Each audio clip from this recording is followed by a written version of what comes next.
from the hospital, I found the biggest snake in my house. It was not even to bite my children. So at the end of the day, we have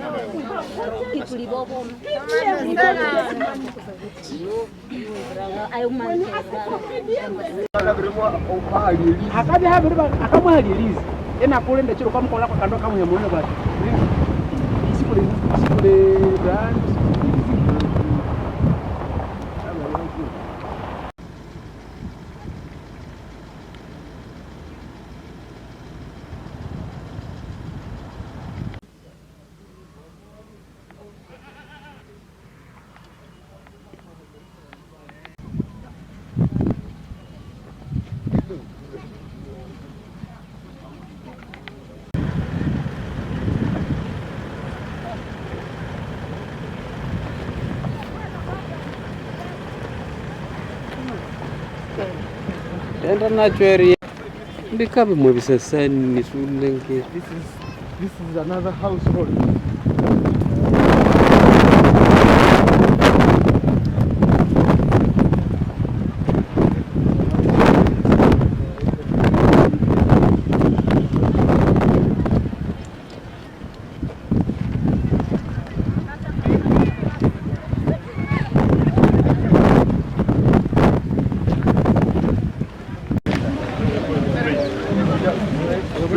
Straight to the camp.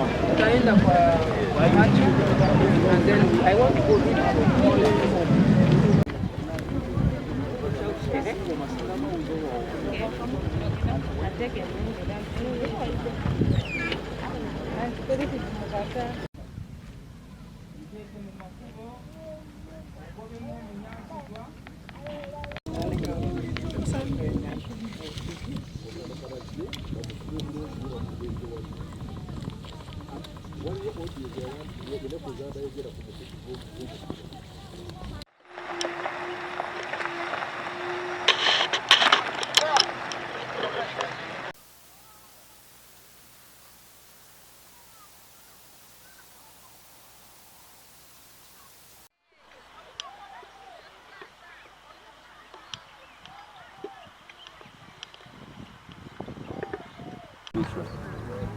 You know, you're always here. Siwiti binene ya ukanyo kiro cha munawire. Drop out echimunga chachiro ma report. Drop out of schools to abere batunga who have been pregnant from here to abere batunga.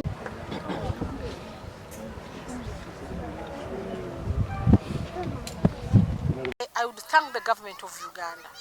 They are giving us security. They have given us some food. They have given us, let me say, the other items.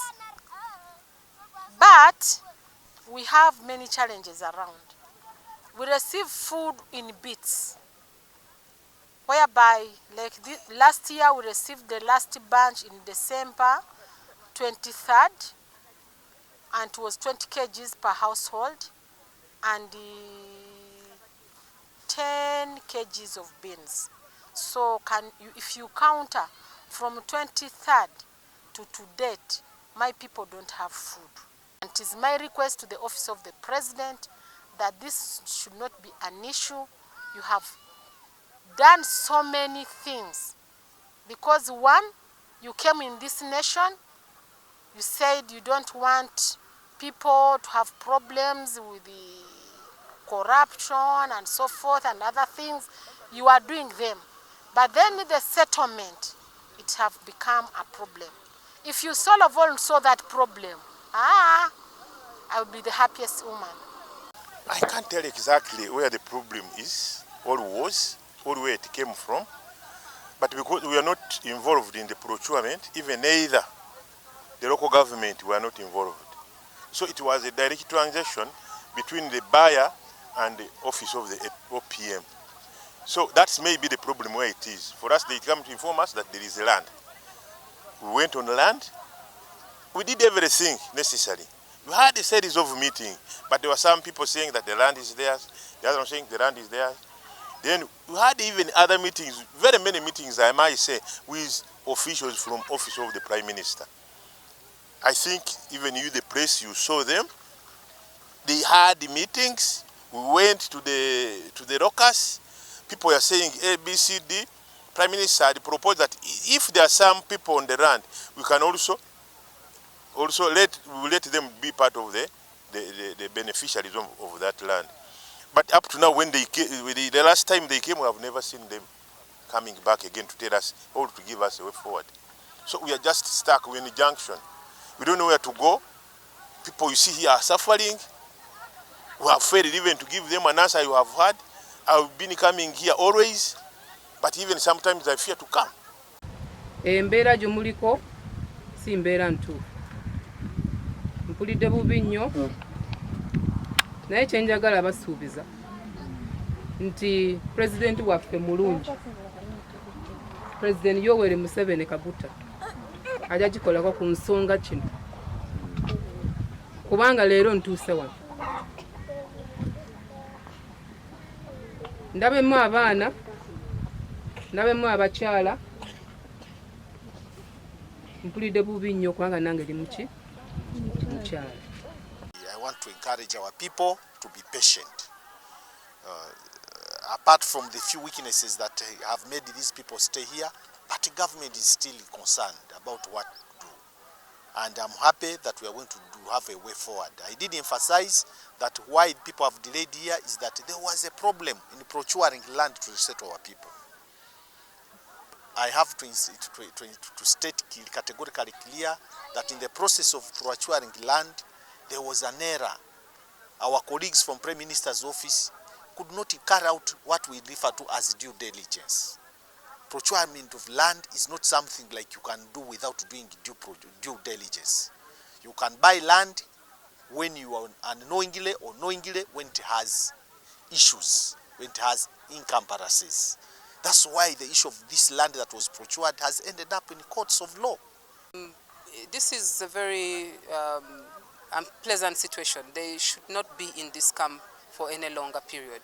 So my visit here is basically to ascertain some of the issues. We had a meeting at the district, and I was told the challenges we've had with issues of the land. They shouldn't have been here. They would have been relocated long time ago if we didn't have the challenge with the land. The land that the office of the Prime Minister bought has some contention that they've been trying to handle and fix it. But now I want to expedite that process and look for option B, because we can't keep these people here. I have seen the situation of the women. I've seen the situation of the children. It's very unpleasant and very inhumane. So I am going to go back to cabinet and discuss with cabinet and present the options, the two options of either getting another land where to take them, or any other alternative that can be there, but they can't stay here any longer. It's not conducive environment. And here I have also sanctioned release of food that can support them, the posho and beans and the taplings that can support them. But I'm also going to call Red Cross, Uganda Red Cross Society, to bring in some of the non-food items that can support the communities here. Because I have seen them, they are suffering, they are not in a good state. So I'm also going to mobilize other humanitarian agencies to come on board to provide other support mechanisms so that they can live at least a decent, or they can't be comfortable, but we have to do something. But the ultimate long-term approach is to relocate them to a safer zone, not here. Time, Honorable Minister, let me ask the RIDC to say one word and invite you to address it.